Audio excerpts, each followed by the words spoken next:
This is always a difficult place to come to, but I'm sure you're not happy with that performance today. Of course not. Firstly, I suppose I really need to apologise to the group of fans, the 100 or 150 hardy souls that have made that long journey up here to support us, because that 15-minute... So the first goal goes in on the 32nd minute, okay?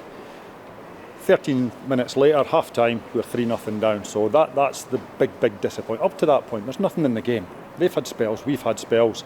Tactically, there was no real change there. They're 3-5-2, they were getting in with big switches of play. Our 4-4-2, we were able to switch play and get sort of 2v1s down the side without either team causing any major problems. And then a little bit of slackness, and we go 1-0 down. And the first goal in every game is really crucial. But the big disappointment for me was that a lot of our players' body language after we lost the first goal, they seemed as if they were just feeling sorry for themselves. And then you lose a goal in 43 and 45 minutes and you're suddenly 3-0 down at half time. And that's not acceptable. And that's why I want to apologise to our supporters that did make it up today for that period, because that's not good enough. But at half time, yeah, a few harsh words. We changed the shape, we changed the personnel, a few bits and pieces. We got a reaction out of them. At half time we're saying, listen, you've got to go and salvage a bit of pride, because that's not acceptable. They did salvage a little bit of pride in the second half. We asked them to go out, win the second half, let's see where it takes us. They won the second half, but again, overall, that 15-minute period's killed us. Don't get me wrong, I think losing George Stanger that early in the game has not been ideal for us. What's his injury like? It looked a sore one. A dislocated shoulder. He's in the hospital at the moment, so that's not ideal for us. Now, one of the complaints that's been coming in, not enough shots on target in this game today. Probably both teams, to be honest with you. Yeah, probably both teams. There wasn't a great deal. There's a lot of play between both boxes. I can't remember either goalkeeper having big... Yeah, we never probably had enough shots on goals. I get that. They looked threatening at times where our heads had gone for that, especially that 15-minute period.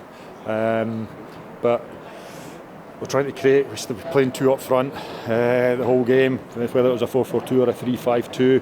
We're trying to get our good players on the ball. You're having to sacrifice good players to try and get your foothold back in the game. It was a sticky game where Inverness were better in both boxes than we were. Now you've got, is that week off coming up? Yeah, we've got 2 weeks now before our next game in the Cup. So, yeah, it's probably a good time now after that performance to give the boys a chance to really reflect on that, work in it, a chance for us to study the games where we need to improve, try to build their confidence back up, get a bit of resilience back in the group. So we've got a good period of time to work with them, get them back on track, and then we're ready to go up at Peterhead in a couple of weeks' time. Now you've got that right central defender position to look at. Musonda, is he fit again? We're hopeful he'll be available. Yeah, he's back in training, so we're hopeful Frankie will be available for the Peterhead game. So not ideal with George, obviously, but Frankie's getting stronger and stronger every day, so we'll work him over the next couple of weeks and he should be back available for Peterhead now. And also we saw that there was a bit of a weakness where Nick in the first half had to come in sort of to Stanger's position. What were you going to do with that right back slot? It would have been nice to have a Hui that position. So he's been carrying a little knock for the last couple of weeks, 10 days, Alicia, and playing through it. But it just flared up this week, and ideally we wouldn't have wanted to put Nick back in that quickly because he's still on his road to recovery. He's gone in there. I think he'll openly admit he's still a wee bit rusty and still playing catch-up and everything like that. But yeah, I mean, Nick, another couple of weeks training under his belt should be fine, and hopefully in a couple of weeks Alicia should be fine as well. So that's a choice we have to make with that one. So you did have kind of a weakness down that area where the goals came from. Especially when we lost George. As I say, we're having to put an actual left back in, young Finn Ekrapon. And by the way, I thought Finn was outstanding. I thought he was excellent when he came on. Having to play right back, and then he played left side centre back in the three. I thought he did a really good job, and that kid's not had a great deal of opportunity, but I thought he slotted in there and done himself proud.